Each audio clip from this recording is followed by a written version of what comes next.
नमस्कार, आज का मुद्दा देख रहे हैं आप, आपके साथ मैं हूं अर्पिता आर्य। इस वक्त की बड़ी खबर जुड़ी है कांग्रेस नेता राहुल गांधी के बयान और उस पर मचे सियासी घमासान से।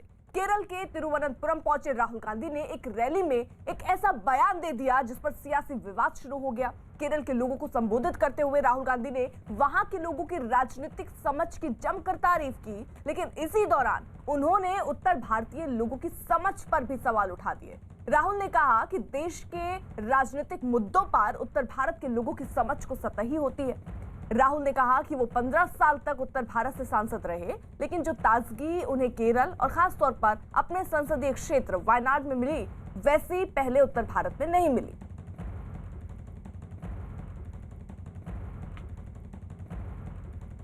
For the first 15 years, I was a member of parliament in the north. So I had got used to a different type of politics. And for me, coming to Kerala was very refreshing, because suddenly I found that people are interested in issues, and not just superficially, but going into detail. And recently I was talking to some students in the United States, and I said, I really enjoy going to Kerala and I really love going to Wayanad. Rahul Gandhi के इसी बयान के बाद देश की सियासत गर्मा गई। हमलावर हुई बीजेपी ने इस बयान को उत्तर भारत के लोगों का अपमान बता दिया। पिछले लोकसभा चुनावों में राहुल गांधी को अमेठी से हराने वाली केंद्रीय मंत्री स्मृति ईरानी ने राहुल के खिलाफ मोर्चा खोलते हुए उन्हें एहसान फरामोश तक करार दे दिया। साथ ही उन्होंने कह दिया कि अगर उत्तर भारत के लोगों से इतनी ही नाराजगी है तो कांग्रेस उत्तर भारत में वोट मांगने ना आए। देखिए, राहुल गांधी ने आज उत्तर भारत के वोटर्स के लिए और विशेषतः 15 साल जहां से वो सांसद रहे, वहां की जनता के लिए दो शब्दों का इस्तेमाल किया। एक, कहा कि वहां की जनता जहां से वो 15 साल सांसद रहे, इसका मतलब अमेठी की जनता सुपरफिशियल है।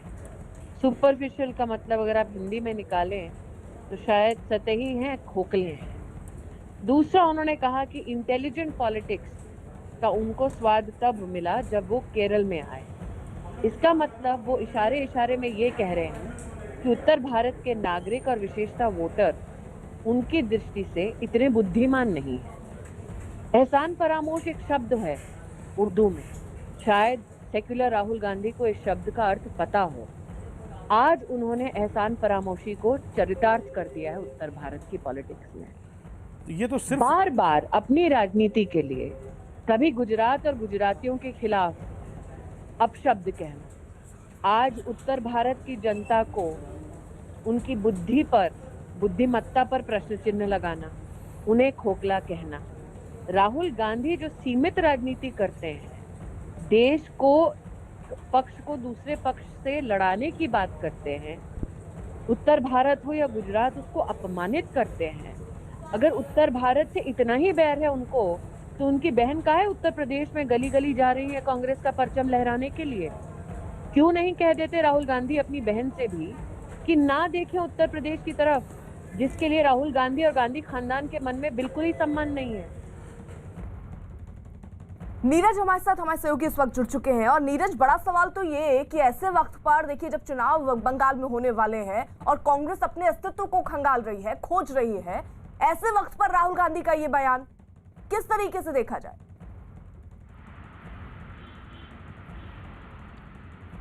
अर्पिता, कांग्रेस और राहुल गांधी के खिलाफ भारतीय जनता पार्टी बार बार मौके की तलाश में रहती है और राहुल गांधी के बयान ने एक बार फिर मौका दे दिया है भारतीय जनता पार्टी के तमाम नेताओं को। और स्मृति ईरानी को हम लोग सुन रहे थे थोड़ी देर पहले, इसके अलावा तमाम बीजेपी के नेता, बीजेपी अध्यक्ष जेपी नड्डा की बात करें, उत्तर प्रदेश के मुख्यमंत्री योगी आदित्यनाथ हो या मध्य प्रदेश के मुख्यमंत्री शिवराज सिंह चौहान के अलावा तमाम जो केंद्रीय मंत्री हैं, विदेश मंत्री एस जयशंकर ने भी इस पूरे मामले पर अपना पक्ष रखा। उन्होंने कहा है कि कैसे उन्होंने देश के अलग अलग हिस्सों में पढ़ाई की, काम किया और भारत का प्रतिनिधित्व तो दुनिया भर में करते हैं।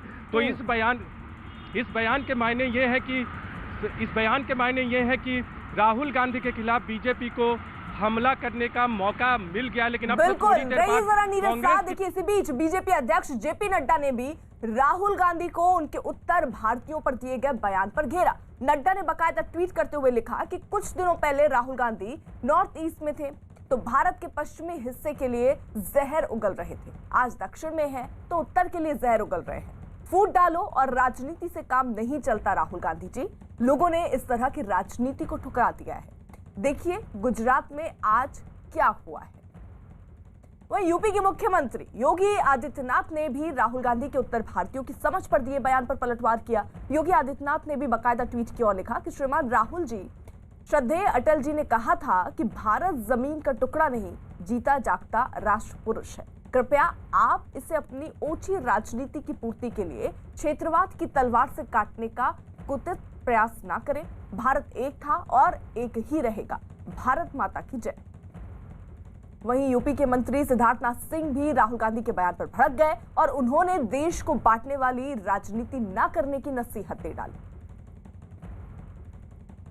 15 साल अमेठी उत्तर प्रदेश के वो सांसद रहे, यहीं से राजनीतिक सफ़र शुरू होता है। और आज केरला में जाकर आप उत्तर भारत और अमेठी के लोगों की बुराई करते हैं और कहते हैं कि वो जो मुद्दे हैं, मुद्दे नहीं उठाते, उनको किसी और चीज़ में लोभ रहता है। और केरला के लोग खाली मुद्दे उठाते हैं, इश्यूज़ को पकड़ते हैं। तो ये जो आपने खेल करने की कोशिश कर रही है, नॉर्थ और साउथ को डिवाइड करने की, ये अंग्रेज़ों की नीति रही है, एक ये भारतीय संस्कृति नहीं है। तो ये दुर्भाग्यपूर्ण है और इसके लिए मैं इतना ही कह सकता हूँ, एक ही शब्द आता है कि आप अमेठी की जनता के साथ एहसान फरामोश बन रहे हैं। और इस बीच मोहसिन रजा उत्तर प्रदेश सरकार के मंत्री हमारे साथ मौजूद हैं। मोहसिन रजा साहब, पहला रिएक्शन राहुल गांधी के इस बयान पर क्या रहेगा आपका? देखिए, कांग्रेस के डीएनए में विभाजन है। आज इस बयान ने उनके कल के साबित कर दिया है कि वो देश में कोई नया विभाजन की अपनी योजना बना रही है कांग्रेस। और ये केरल में जाकर इस तरह का बयान देना, जिन्होंने उनको पैरों पर चलना सिखाया है, उनके बारे में इस तरह का वक्तव्य देना। और हमेशा जब विभाजन किया कांग्रेस ने, उसके बाद जातिवाद की राजनीति की, परिवारवाद की राजनीति की, और आज कोई नया विभाजन की रणनीति कांग्रेस बना रही है, तो कांग्रेस देश में राजनीतिक अधिकार भी खो चुकी है। ये देश कांग्रेस का नहीं है, देश की 130 करोड़ जनता का देश है। ये श्रेष्ठ भारत है, ये अखंड भारत है, और इसको खंड खंड करने का काम कांग्रेस ने किया था। और फिर कांग्रेस की नई कोई साजिश इस बयान में साफ नजर आ रही है राहुल गांधी के। इसके लिए इनको पूरे देश से माफी मांगना चाहिए। ये लोग राजनीतिक अधिकार खो चुके हैं।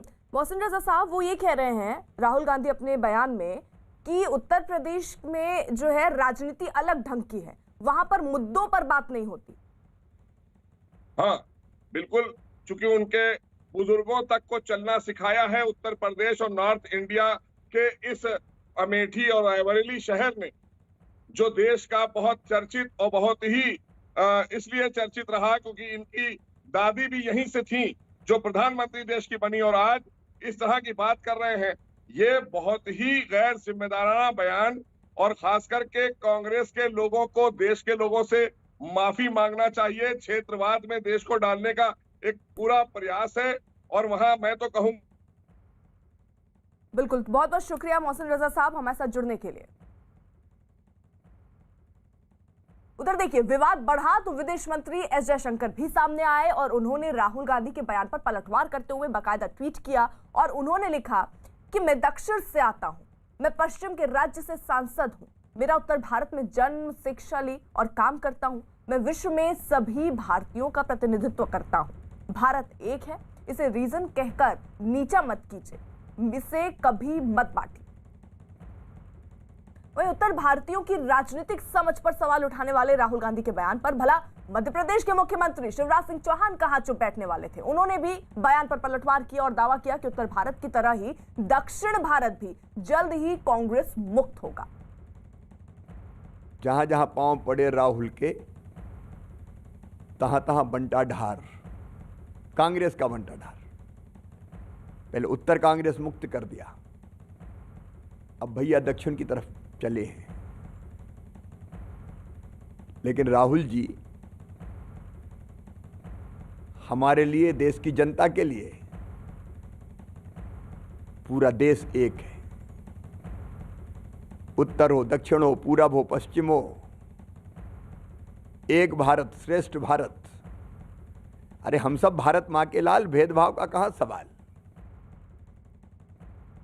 नीरज हमारे साथ मौजूद है। और नीरज, कई बार राहुल गांधी कुछ ऐसे बयान दे देते हैं जिस पर विवाद देखिए छिड़ जाता है। ये जो बयान है, क्या ये सोची समझी रणनीति के तहत दिया हुआ आपको लग रहा है, या फिर ये उन्होंने सिर्फ वहां मंच से कह दिया, लेकिन इसके पीछे कोई रणनीति नहीं है कांग्रेस की?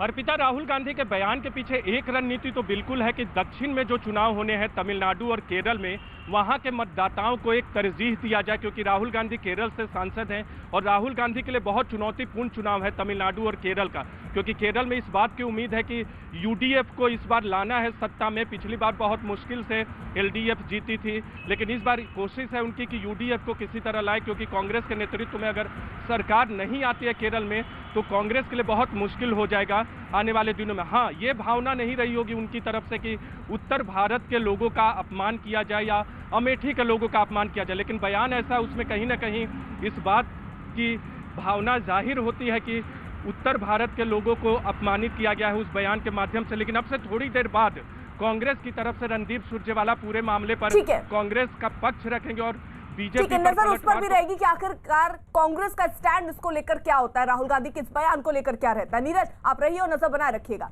वहीं पामेला गोस्वामी ड्रग्स केस में पुलिस ने बीजेपी नेता राकेश सिंह को गिरफ्तार कर लिया है। न्यूज 18 की आशिका सिंह की खबर है कि राकेश सिंह को एनडीपीएस एक्ट के तहत गिरफ्तार किया गया। इस मामले में पहले से ही गिरफ्तार पामेला गोस्वामी ने ही राकेश सिंह का नाम लिया था, जिसके बाद राकेश सिंह को पूछताछ के लिए पेश होने का नोटिस भी दिया गया। राकेश सिंह ने इस नोटिस को कलकत्ता हाईकोर्ट में चुनौती भी दी थी, लेकिन कोई राहत नहीं मिली, जिसके बाद देर रात पुलिस ने राकेश सिंह को पूर्वी वर्धमान से गिरफ्तार कर लिया। खबर ये कि गिरफ्तारी के बाद उन्हें कोलकाता ले जाया जाएगा, जहां आज उन्हें कोर्ट में पेश किया जाएगा। राकेश सिंह ने ममता बनर्जी के भतीजे अभिषेक बनर्जी के इशारे पर गिरफ्तारी का आरोप लगाया।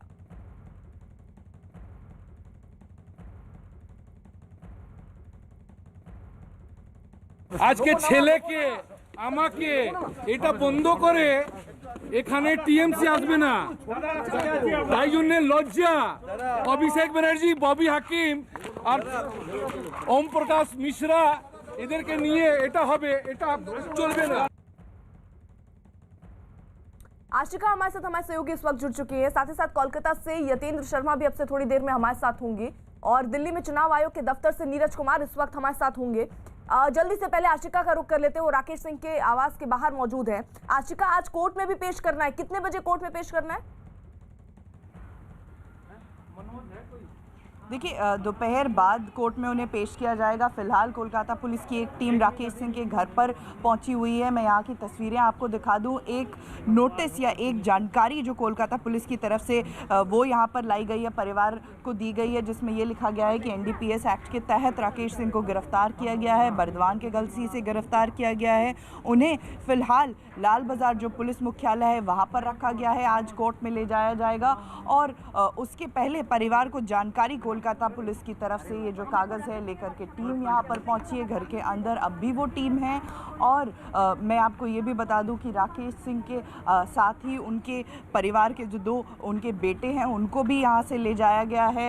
और फिलहाल जो है आगे क्या कार्रवाई पुलिस की तरफ से की जाती है वो देखने लायक होगा। पामेला गोस्वामी ने जब उन्हें कोर्ट ले जाया जा रहा था, हमने वो तस्वीरें भी दिखाई थी कि चिल्ला चिल्ला करके राकेश सिंह का नाम लिया था, जिसके बाद पुलिस ने राकेश सिंह को कल हाजिर होकर पूछताछ में सहयोग करने का नोटिस दिया था। राकेश सिंह ने ये जानकारी दी थी कि वो दिल्ली जा रहे हैं पूर्व नियोजित जो कार्यक्रम है उसके तहत, जिसके बाद उनको उन्होंने कोशिश भी की कि कोर्ट से उनको गिरफ्तारी से जो सुरक्षा कवच है वो मिल सके, वो नहीं मिला, वो डिनाई हो गया। और आशिका, रही जरा सादे की तलाशी के दौरान पुलिस के काम में बाधा डालने के आरोप में राकेश सिंह के दोनों बेटों को भी गिरफ्तार किया गया। राकेश सिंह के परिवार वालों का आरोप है कि पुलिस को तलाशी के दौरान उनके घर से कोई आपत्तिजनक सामान नहीं मिला।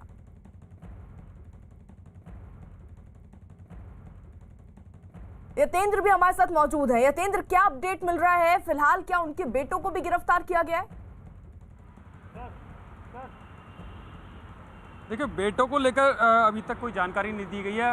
रात को ये खबर जरूर आई थी कि गिरफ्तार कर लिया गया है, लेकिन अभी तक राकेश सिंह का ऑफिशियल बताया, हो सकता है जब कोर्ट में पेश किया जाए तब सारी तस्वीर सामने आई। लेकिन जो बंगाल की राजनीति बड़ी दिलचस्प मोड़ पर आ गई है, क्योंकि इसमें एक्शन भी दिखाई दे रहा है, वायलेंस भी दिखाई दे रहा है और फैमिली ड्रामा भी दिखाई दे रहा है। यानी कि जो एक हिंदी फिल्म की जो पटकथा होती है वो यहाँ पर दिखाई दे रहा है। और साथ ही राकेश सिंह की जो गिरफ्तारी है ये एक तरह से पलटवार ममता बनर्जी की तरफ से माना जा रहा है, क्योंकि जिस तरह से लगातार सीबीआई के रडार पर अभिषेक बनर्जी की साली से पूछताछ हुई, फिर उनकी पत्नी उनके रडार पर है, तो इसे ममता बनर्जी के पलटवार के तौर पर देखा जाए। और साफ है कि जिस तरह से अब दिन आगे बढ़ते जाएंगे और चुनावी तारीख नज़दीक आती जाएगी, जब ऐलान हो जाएगा, तो ये राजनीति और आगे की तरफ दिलचस्प मोड़ लेगी। जी ठीक है, आप रहिए जरा साथ। यही राकेश सिंह के परिवार वालों का आरोप है कि पुलिस को तलाशी के दौरान उनके घर से कोई आपत्तिजनक सामान नहीं मिला। हर जगह बेड से लेके अलमारी से लेके हर जगह जो भी जगह होता है कमरा में या घर में, हर जगह वो लोग ढूंढे हैं। वो लोग को ना कुछ मिला है और ना वो लोग कुछ हम लोग को अभी बोल रहे हैं कि डॉक्यूमेंट देंगे, पर अभी तक कोई डॉक्यूमेंट हम लोग को दिए नहीं है, पर वो लोग को कुछ मिला नहीं है। मेरा भी दोनों भाई को उठा के लेके गया, आप लोग सबके सामने पिछले 3 घंटे से आप लोग से गया है। मेरे घर में 10 पुलिस लोग जमा, जस्ट टू सर्च, फिर वो लोग एक अलमारी एक ड्रॉर सर्च किया। हंसते हंसते पिछले 3 घंटा से ऊपर कॉन्स्पिरेसी हो रहा था, सर्चिंग हो गया था 10 मिनट में। वो लोग बाकी का पूरा टाइम वो लोग बैठ के कॉन्स्पिरेसी किया, इसे इज्जत नहीं है कि मेरे दोनों भाई को उठा के लेके जा पाए। अभी नीचे उतरा, आप लोग के सामने दोनों को किडनैप करके लेके गया। वही हुगली के डनलप मैदान में आज टीएमसी प्रमुख ममता बनर्जी रैली करने जा रही हैं। ये वही मैदान है जहां पर 2 दिन पहले प्रधानमंत्री ने एक बड़ी जनसभा को संबोधित किया। ममता बनर्जी आज इसी मैदान में अपना जनाधार दिखाने की कोशिश करेंगी। इससे पहले कल सियासत के नाम पर टीएमसी कार्यकर्ताओं ने मैदान पर गंगा जल छिड़ककर शुद्धिकरण किया और ये बताया जा रहा है कि आज की जनसभा में क्रिकेटर मनोज तिवारी भी शामिल हो सकते हैं। तो बंगाल में बीजेपी की परिवर्तन यात्रा में शामिल होने पहुंचे महाराष्ट्र के पूर्व मुख्यमंत्री देवेंद्र फडणवीस ने दावा किया कि बंगाल में परिवर्तन की लहर है। हमारे लिए केवल सत्ता का परिवर्तन ये हमारा ध्येय नहीं है। हम राज नहीं, हम समाज बदलना चाहते हैं। समाज का जो अंतिम व्यक्ति है, जो हमारा किसान है, भूमिहर मजदूर है, हमारा जो युवा है, हमारी जो महिलाएं हैं, इनके जीवन में परिवर्तन लाना ये हमारा अंतिम उद्देश्य है। उसके लिए राज तक पहुंचना ये हमारा पहला उद्देश्य है। तो मैं ऐसा मानता हूं कि वो परिवर्तन की लड़ाई शुरू हो चुकी है और लोगों का रिस्पांस जबरदस्त है। आशिका हमारे साथ मौजूद है। आशिका, ये जो ममता बनर्जी आज रैली करने वाली है उसका शुभारंभ कितने बजे से होगा जरा बताइए, और बाकायदा शुद्धिकरण कराई गई है रैली की शुरुआत से पहले? लगभग 12:30 से 1 बजे का समय होगा जब मुख्यमंत्री ममता बनर्जी डनलप मैदान में पहुंचेंगी हुगली के, और वहीं से हुंकार भरेंगी जहां से परसों प्रधानमंत्री नरेंद्र मोदी ने उन्हीं की आलोचना की थी। तो ये देखने वाली तस्वीर होगी कि वहां से क्या कहती हैं ममता बनर्जी। लगातार मुखर हैं, आरोप लगा रही हैं। संभव है कि सीबीआई जो कल अभिषेक बनर्जी की पत्नी के घर पहुंची थी, सवाल जवाब किया था, ये मुद्दा भी उठाएं। लगातार उनकी तरफ से ये कहा जाता रहा है कि बीजेपी सेंट्रल एजेंसीज का इस्तेमाल करके उनसे लड़ने की कोशिश कर रही है। तो ये मुद्दा भी सामने आ सकता है। और इसके अलावा जो विकास की तस्वीर है जिसको आगे बढ़ा करके ममता बनर्जी सत्ता की सीढ़ियां चढ़ना चाहती हैं। ठीक है आशिका, देखिए बड़ी खबर इस बीच बंगाल समेत 5 राज्यों के चुनाव पर आज सुबह 11:30 बजे चुनाव आयोग की एक अहम बैठक होगी। न्यूज 18 के नीरज कुमार की खबर है कि इस बैठक में चुनाव के कार्यक्रम को अंतिम रूप दिया जा सकता है। बंगाल के अलावा जल्द ही तमिलनाडु, असम, केरल और पुदुचेरी में विधानसभा चुनाव होने हैं। तो बंगाल समेत 5 राज्यों के चुनाव पर आज सुबह 11:30 बजे चुनाव आयोग की एक अहम बैठक होगी। नीरज, क्या अपडेट?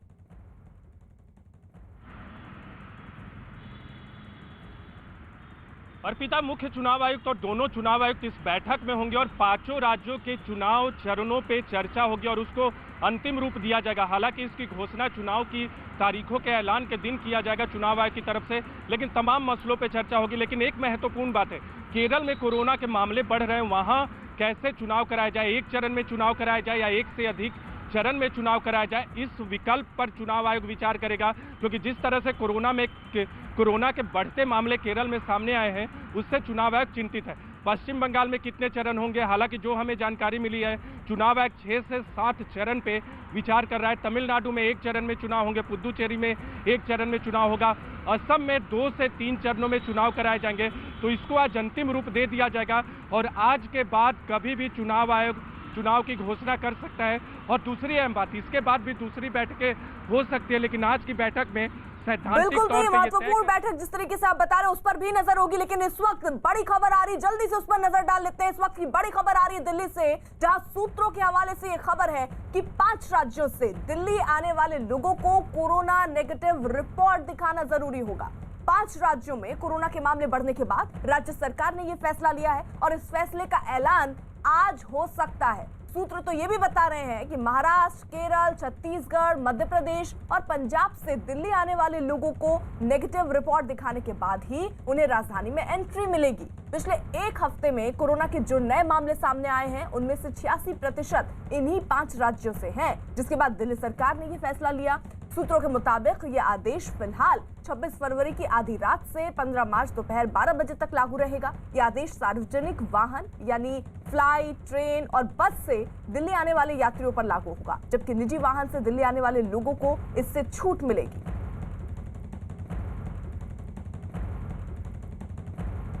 वहीं महाराष्ट्र और केरल समेत देश के कई राज्यों में कोरोना के बढ़ते मामलों ने केंद्र सरकार की चिंता बढ़ा दी। मंगलवार को इस मुद्दे पर प्रधानमंत्री कार्यालय में एक अहम बैठक भी हुई। 5 राज्यों में केंद्र ने केस बढ़ने का कारण जानने के लिए टीमें भी भेजी हैं और ये माना जा रहा है कोरोना के मामले बढ़ने के पीछे लोगों की लापरवाही हो सकती है। इस बीच केंद्र सरकार ने 5 राज्यों को चिट्ठी लिखकर वैक्सीनेशन के काम में तेजी लाने को भी कहा। ये चिट्ठी महाराष्ट्र, मध्य प्रदेश, जम्मू कश्मीर, पंजाब और छत्तीसगढ़ को लिखी गई, जिसमें कई जिलों में कोरोना के मामले बढ़ने पर चिंता भी जताई गई। जानकारी ये भी कि केंद्र कोरोना के बढ़ते संक्रमण से निपटने के लिए वैक्सीनेशन अभियान में तेजी लाने जा रहा है, जिसके लिए प्राइवेट सेक्टर का सहारा लिया जाएगा। कोरोना से ही जुड़ी एक और बड़ी खबर आ रही है मुंबई के दादर से, जहां कोरोना के मामले बढ़ने के बावजूद लोग बेपरवाह दिखाई दिए। वहां की सब्जी मंडी से डराने वाली तस्वीर सामने आई, जिनमें ज्यादातर लोग बिना मास्क के नजर आ रहे हैं। और तो और मंडी में जुटे लोगों ने सोशल डिस्टेंसिंग का भी ख्याल नहीं रखा। महाराष्ट्र के कई जिलों में कोरोना के मामले तेजी से बढ़ रहे हैं, इसके बावजूद लोग नियमों की अनदेखी कर रहे हैं। मुंबई में एक तरफ जहां कोरोना बड़ी तेजी से बढ़ रहा है और सरकार फिर से लॉकडाउन करने पर विचार कर रही है, वहीं दादर के सब्जी मार्केट की तस्वीर बेहद ही डराने वाली है। मैं इस वक्त मौजूद हूं उसी दादर की सब्जी मार्केट में जो प्रतिदिन लगती है सुबह, लेकिन यहां पर देखिए जबरदस्त भीड़। पहली बात तो जो सोशल डिस्टेंसिंग की धज्जियां उड़ा रही है, और सबसे अहम चीज कि कुछ को छोड़ दें तो फिर या तो लोगों का मास्क जो है गले में लटका हुआ है या तो लोगों ने मास्क लगाया नहीं हुआ है। मैं अपने कैमरामैन से कहूंगा कि वो तस्वीरें जरा दिखाएं कि किस तरह की भीड़ इस मार्केट में आपको नजर आ रही है, जो कि साफ तौर पर इशारा है कोरोना बढ़ाने के लिए सोशल डिस्टेंसिंग सबसे ज्यादा जरूरी है और साथ ही साथ मास्क लगाना। आप देख सकते हैं कि कुछ को छोड़ दें तो जो है ज्यादा की संख्या में लोगों ने मास्क नहीं लगाया हुआ है इस मार्केट में, और इस पर पीएमसी को कुछ ना कुछ सख्त कदम उठाना पड़ेगा। जाहिर तौर पर आपने मास्क नहीं लगाया हुआ है, जाहिर तौर पर आप देखिए तस्वीरें देखिए यहाँ पर, जैसे जैसे आप आगे बढ़ते जाएंगे इसी तरह की भीड़, और साथ ही साथ कुछ लोगों को छोड़ दें तो ज़्यादातर लोगों ने मास्क जो है वो या तो गले के नीचे लटका रखा है या तो जो है आपने, भाई साहब आप सब्जी बेच रहे हैं, मास्क नहीं लगाया आपने, सब्जी बेच रहे हैं मार्केट में है, मास्क नहीं लगाया है। हाँ सॉरी सर, अपने परिवार के लिए भी खतरा पैदा नहीं करेंगे आपको? नहीं, सॉरी सर बोलो। देखिए यहाँ पर जैसे ही कैमरे की नज़र पड़ती है मास्क ऊपर हो जाता है और फिर सॉरी बोलने लगते हैं। तो यहाँ पर तस्वीर देखिए कि जो तस्वीरें आपको दिख रही हैं, आप मास्क नहीं लगा रहे। नहीं सर, पैसा कर रहा था पैसा, लेकिन मुँह बंद करके बात कीजिए ना, आप अपने लिए सुरक्षा रखिए, अपने परिवार के लिए सुरक्षा रखिए। लॉकडाउन चाहते हैं फिर से लॉकडाउन हो? नहीं सर, तो फिर मास्क लगा कर रखिए, सरकार लगातार अपील कर रही है। तो यहाँ पर देखिए तमाम जो लोग हैं वो मास्क, आप देखिए तमाम तस्वीरें, पूरी भीड़ जो है यहाँ पर इकट्ठा है, और साथ ही साथ जो लोग भी मिल रहे हैं यही कुछ ना कुछ अलग अलग वजह जो है वो बता रहे हैं कि आखिर उन्होंने मास्क क्यों नहीं लगाया है। कोरोना के बढ़ते मामलों को देखते हुए पंजाब सरकार ने 1 मार्च से पाबंदियों को लागू करने का फैसला किया। पंजाब के मुख्यमंत्री कैप्टन अमरिंदर ने लोगों से मास्क पहनने और सोशल डिस्टेंसिंग का पालन करने की अपील की। साथ ही 1 मार्च से पंजाब में किसी भी कार्यक्रम में 100 लोगों को आने की ही इजाजत दी गई है और अगर कार्यक्रम का आयोजन खुले में हो रहा है तो 200 लोगों को आने की अनुमति होगी। साथ ही सभी कलेक्टर को जरूरत से हिसाब से नाइट कर्फ्यू लगाने का फैसला देने की भी छूट दी गई है। पंजाब में मंगलवार को कोरोना के 426 नए मामले सामने आए जबकि 10 लोगों की जान चली गई। वहीं कोरोना के मामले तेजी से बढ़ने के बाद उद्धव सरकार ने मंत्रालय में 2 शिफ्ट में काम करने का आदेश दिया।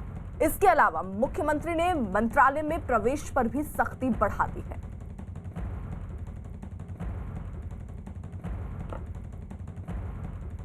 वहीं महाराष्ट्र के औरंगाबाद में कोरोना के मामले बढ़ने के बाद प्रशासन ने सख्त फैसला लिया। औरंगाबाद में रात 11 बजे से सुबह 6 बजे तक कर्फ्यू लगा दिया गया है और इस नियमों की अनदेखी करने वालों पर कार्रवाई के भी आदेश दिए गए हैं।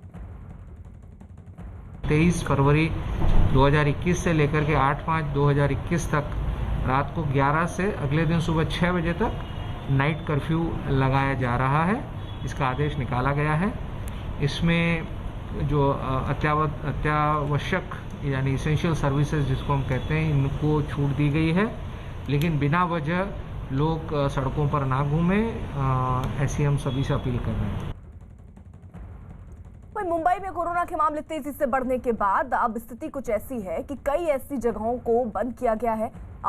ओवल मैदान 26 फरवरी से अगले 15 दिनों के लिए बंद रहेगा। कोरोना के बढ़ते मामलों और मैदान में बढ़ती भीड़ को देखते हुए बीएमसी ने यह फैसला लिया।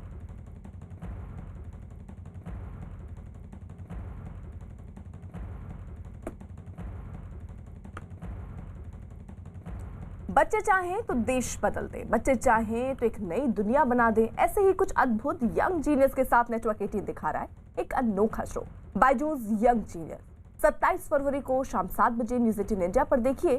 सिर्फ तिरुवनंतपुरम में रहने वाला 12 साल का आइंस्टीन सिद्धार्थ कुमार गोपाल के जुनून और लगन का अंदाजा इसी बात से लग जाता है कि उसने पहली क्लास से ही साइंस, मैथ्स, इंग्लिश, जीके और साइबर ओलंपियाड में हिस्सा लेना और जीतना शुरू कर दिया था। हाल ही में उसने इंटरनेशनल मैथ्स ओलंपियाड जीता, जबकि इंटरनेशनल एस्ट्रोनॉमी और एस्ट्रोफिजिक्स ओलंपियाड में उसे गोल्ड ऑनर से नवाजा गया। सिद्धार्थ हर महीने 40 ओलंपियाड में हिस्सा लेता है। जी हाँ, ठीक सुना आपने, हर महीने 40। 2020 में उसे खुद प्रधानमंत्री नरेंद्र मोदी ने प्रधानमंत्री राष्ट्रीय बाल शक्ति पुरस्कार दिया। 27 फरवरी शाम 7 बजे न्यूज 18 इंडिया पर मिलिए इस विलक्षण बच्चे से। जरूर देखिए बायजूस यंग जीनियस। कल यानी